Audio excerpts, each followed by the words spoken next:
ऐसे के काहे ही जतिया उड़ावेलू सॉरी अमनी लामी करावेलू सुनो ऐसे के काहे ही जतिया उड़ावेलू सॉरी अमनी लामी करावेलू मनलो बतिया छुट चली न तोहारी हऊ हमर राजकुमारी कुमारी देहल तू ललकी साड़ी रानी देखै राजकुमारी रानी देखै राजकुमारी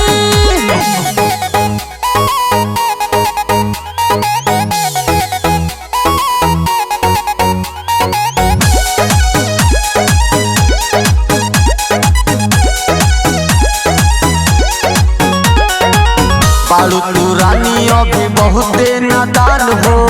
आफत में पड़ल बा हमरे परान हो चारों अगल बगल देखता लइका पूरा कर दी तोहर धधलिका का समझता रे सुन पालू तू बबी अभी बहुते नादान हो आफत में पड़ल बा हमरे परान हो चारों अगल बगल देखता लइका पूरा कर दी तोहर धधलिका बतिया मान जो मनलो बतिया छुट चली न तोहारी हऊ हमर बड़ी प्यारी प्यारी देहल तू ललकी साड़ी रानी देखै राजकुमारी रानी देखै राजकुमारी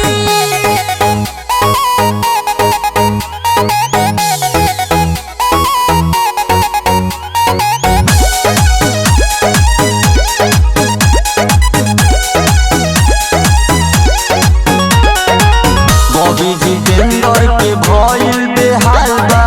देखी के तोहर कैसन चाल बा लाज शरम सब भोरी के पीलू घरवा के इज्जत माटी में मिलैलू बबी जितेंद्र भइल बेहाल बा